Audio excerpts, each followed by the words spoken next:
तो hello friends, हम कर रहे हैं आज टूल में गया, यहाँ पे हम गए आइसोलेट में ना। ये आइसोलेट यहाँ पे भी आता है और यहाँ पे भी आता है, ठीक है। तो इसका क्या मतलब होता है, अगर मेरे पास कोई भी ऑब्जेक्ट है, ठीक है, जैसे ये काफ़ी सारे ऑब्जेक्ट्स हैं इस पर, ठीक है, ठीक है। तो इन ऑब्जेक्ट्स को अगर आपको सिर्फ ये रेक्टेंगल रखना है यहाँ पे, बाकी सबको हाइड करना है, ठीक है, तो आप टूल्स में जाके भी यहाँ से आइसोलेट ले सकते हो, ठीक है, और यहाँ से राइट क्लिक करके भी आइसोलेट कर सकते हो। आइसोलेट ऑब्जेक्ट पे क्लिक करोगे आप, तो यहाँ से ये रह जाएगा, बाकी सब हाइड हो जाएगा, ये ऑब्जेक्ट आइसोलेट हो जाएगा। तो हम टूल समझ रहे हैं जो ऑटोकैड की मोस्ट इंपॉर्टेंट टूल है ना। हाँ तो इसमें हमने सबसे पहले आइसोलेट को समझा, ठीक है। उसके बाद मेरे पास आता है हाइड भी आता है इसमें ना।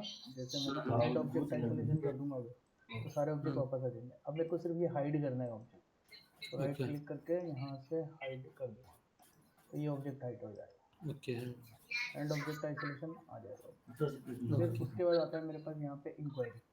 इंक्वायरी में डायमेंशन वगैरह की तो इंक्वायरी में कर ही सकता हूँ, वहाँ से मैंने ऑलरेडी पता कर लिया था, ठीक है। तो यहाँ पे देखो डायमेंशन आ गई, और मेरे पास डायमेंशन यहाँ से भी चेक कर सकता हूँ, ठीक है। लेकिन अगर मुझे एरिया पता करना होगा, इंक्वायरी में जाऊँगा, एरिया लूँगा, यहाँ पे क्लिक करूँगा, यहाँ पे क्लिक करूँगा, यहाँ पे, यहाँ पे, यहाँ पे, और एंटर करूँगा। जैसे ही एंटर करूँगा तो देखो नीचे की तरफ एरिया शो कर रहा है, एरिया भी कर रहा है, पैरामीटर्स भी कर रहा है, ठीक है, कर रहा है ना यहाँ पे। तो इस तरीके से हम एरिया भी निकाल लेंगे, ठीक है। और एरिया निकालने का एक तरीका और होता है, list command, LIST list. List command ली, ऑब्जेक्ट सेलेक्ट किया और एंटर किया, तो यहाँ पे भी एरिया बताता है मेरे को, देखो, ओके ठीक है।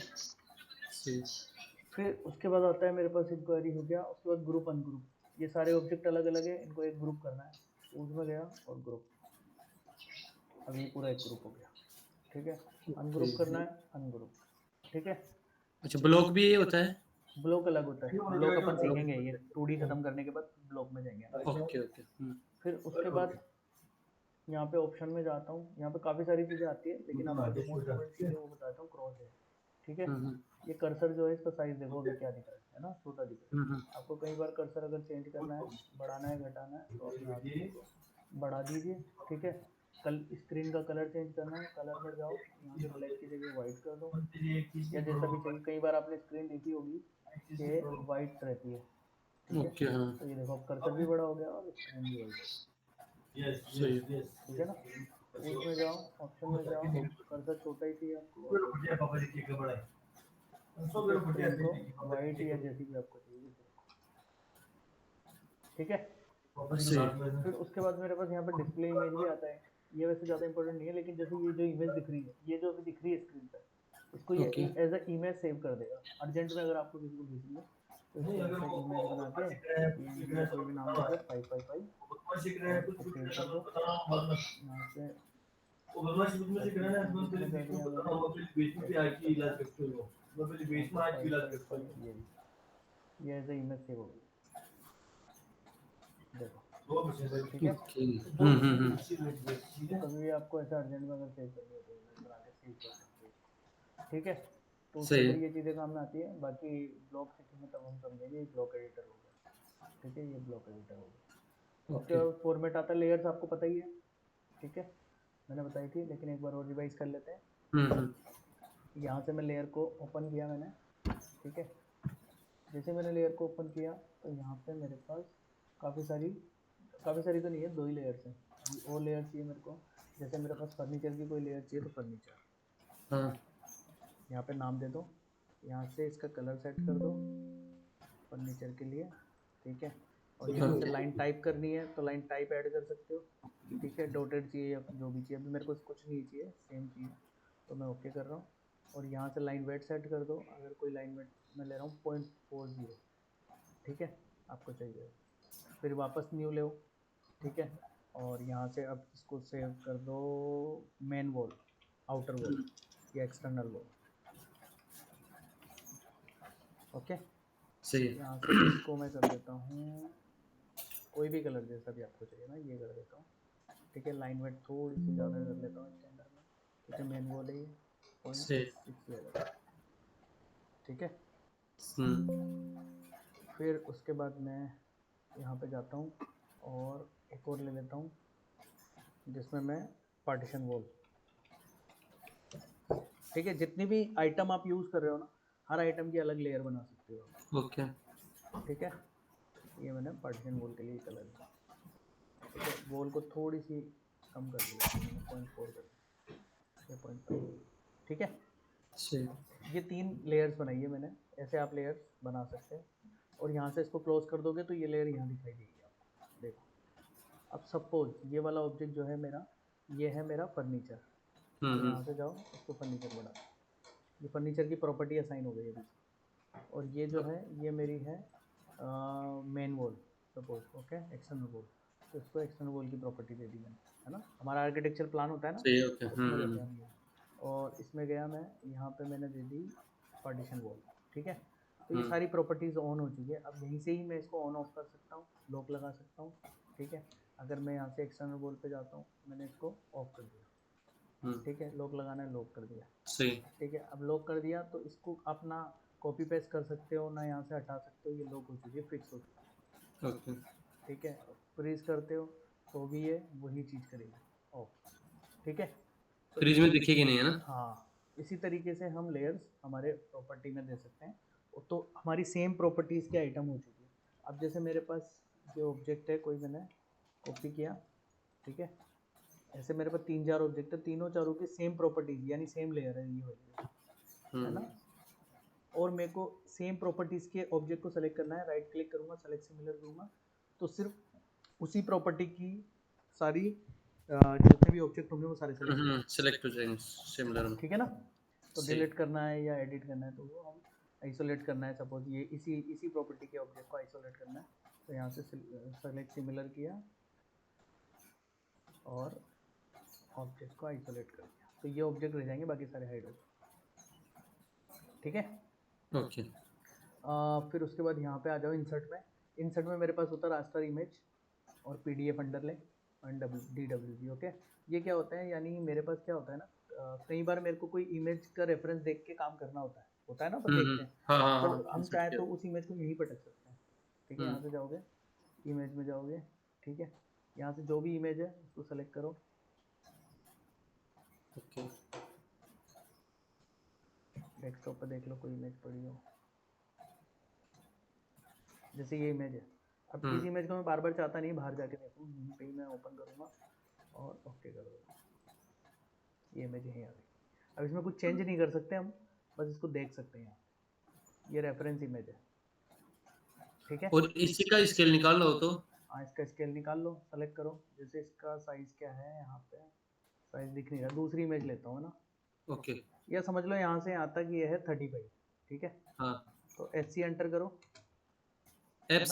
FC SC स्केल, ये देखो ओके नीचे, ऐसी हाँ स्केल ओके है ना। एंटर किया और यहाँ से इस पॉइंट को पकड़ा, R किया। अब इस पॉइंट से और इस पॉइंट तक सेलेक्ट करो, कितना है 35 डाल दो, एंटर। अब ये 35 के हिसाब से स्केल हो गया। चेक करना चाहो तो डायमेंशन से चेक करो, ये देखो 35। समझ गए। यानी कोई भी इमेज इंसर्ट करते स्केल दबाते ही वो आ जाएगा ना। हाँ, कई बार होता है ना, मेरे पास अभी कल एक क्वेरी आई थी जिसमें क्या था, एक डोर था। ठीक है, अभी उस डोर के अंदर ग्रूव्स थे, है ना, वो सारी चीज़ें थी। ठीक है, तो उसका साइज उसको पता करना था, उसके पास सिर्फ इमेज थी, तो उसको मैंने पूरा साइज निकाल के दिया। सही ठीक है, ओनली ऐसी दबाते ही वो आ जाएगा ना। हाँ, स्केल। ठीक है, उसी तरीके से अगर पीडीएफ चाहिए तो पीडीएफ ले लो। यहाँ पे कोई भी पीडीएफ चाहिए, कैड फ्लोर प्लान, जैसे ये पीडीएफ ले लिया। बट ये सारी चीज़ें चेंजेस नहीं हो सकती है ना, ये सिर्फ हम देख सकते हैं स्क्रीन पे। देख सकते हैं ना। हाँ, इसके अंदर कोई एडिटिंग नहीं कर सकते हैं। ओके बहुत बड़ा हो गया, इसको भी छोटा करना है, इसको भी छोटा कर सकते हो। ठीक है ना। ओके फिर उसके बाद आता है मेरे पास DWG रेफरेंस, यानी ऑटोकैड की कोई फाइल हो तो वो भी ले सकते हो। सेम, सारा काम सेम है।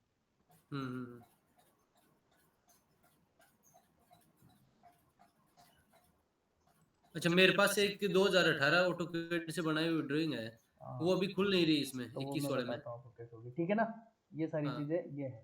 उसके बाद एक्सटर्नल रेफरेंस आता है, उसमें भी यही सारी चीज़ें आती है ना, तो या तो यहाँ से ले लो या वहाँ से ले लो, एक ही बात है।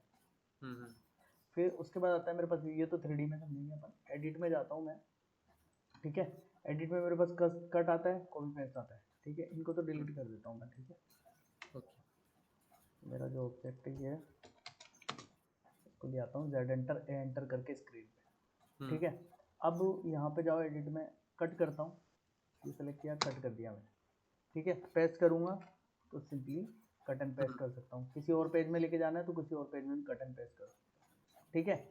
सही उसके बाद कट विद बेस पॉइंट, यानी यहाँ से सेलेक्ट करूँगा और इसका बेस पॉइंट यहाँ पे सेलेक्ट करता हूँ, या कहीं भी मिड पॉइंट पे सेलेक्ट करता हूँ, तो मिड पॉइंट से ही ये रखाई में आएगा या रखा जाएगा। यहाँ से क्लिक किया, ठीक है, ऑब्जेक्ट सेलेक्ट किया, एंटर किया, अब ये कट हो गया यहाँ से, ठीक है। अभी मेरे को पेस्ट करना है, कंट्रोल वी करूँगा तो देखो यहाँ से ही पकड़ रखा है इसने, इसको बेस पॉइंट कर रखा है इसने, समझ गए। सही इसी तरीके से कॉपी विद बेस पॉइंट, इसको सेलेक्ट किया, बेस पॉइंट अब की बार यहाँ से लिया, सेलेक्ट किया, एंटर, कंट्रोल वी करूँगा तो देखो अब की बार मिड पॉइंट से पकड़ रखा है, सही समझ गए। बेस पॉइंट फिर उसके बाद डिलीट डिलीट तो पता है ही आपको, है ना। अब यहाँ पे जाता हूँ फाइल में, ठीक है।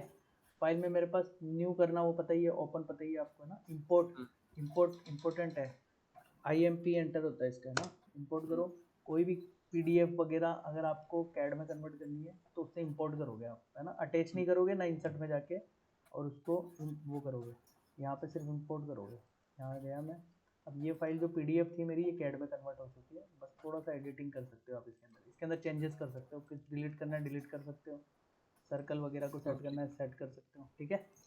यानी अगर कुछ यानी एडिट कोई कर, भी ड्राइंग को इंपोर्ट करेंगे तो ये हो जाएगा ना, हाँ मतलब पीडीएफ को भी। PDF को से, है ना।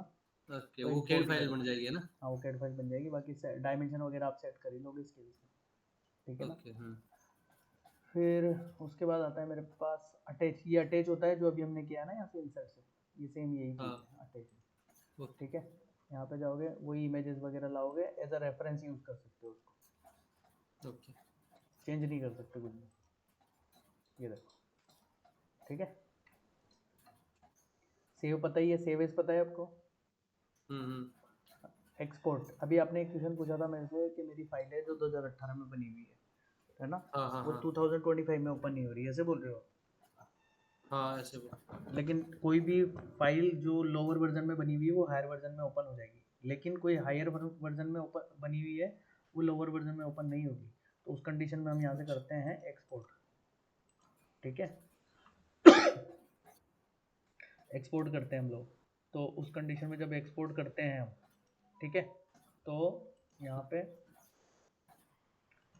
आप एक्सपोर्ट में जाओ, ठीक है। जैसे मैं एक्सपोर्ट में गया, यहाँ से कोई सॉरी एक्सपोर्ट नहीं है, यहाँ ये एक्सपोर्ट दूसरा है ना, ये एक्सपोर्ट है जैसे CNC मशीन वगैरह पे अगर कोई फाइल चाहिए मेरे को कटिंग के लिए ना, कैड फाइल बनाते हैं अच्छा तो अच्छा CNC के सॉफ्टवेयर में चलानी है, 3ds मैक्स में हमारा कोई फाइल देनी है या कुछ भी ऐसा कोई फॉर्मेट आपको देना है किसी को, तो यहाँ से वो फॉर्मेट चेंज कर सकते हो। जैसे इलस्ट्रेटर में अगर आपको फाइल देनी है तो .stl जाता है, ठीक है। तो इस तरीके से यहाँ से फॉर्मेट सेट कर सकते हो, कोई भी फॉर्मेट में आपको अपनी फाइल को सेव कर सकते हो,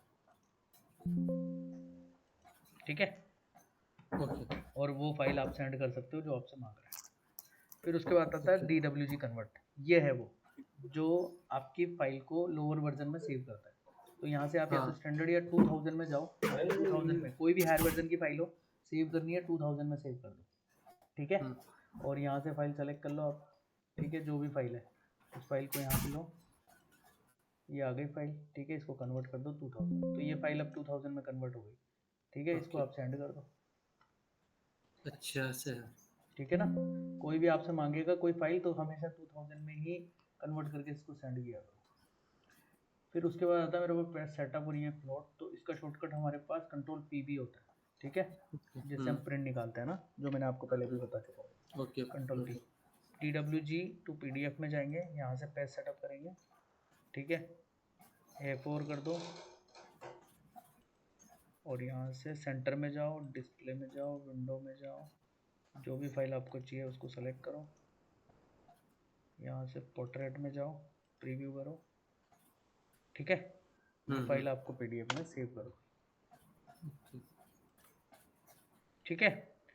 बस इसमें इतना ही है, और अब लेआउट वगैरह अपन नेक्स्ट क्लास में समझेंगे, ठीक है। ओके मॉडल में ये टूल्स हैं, इन पे प्रैक्टिस करो आप, काफ़ी सारी टूल्स हो गई है। और ये आज वीडियो आपने मेरा आज मुझे देख क्या क्या सीखना है ये बताओ एक मुझे कि मिनट मैं उस पॉइंट पे एक मिनट थोड़ा फोकस करूंगा।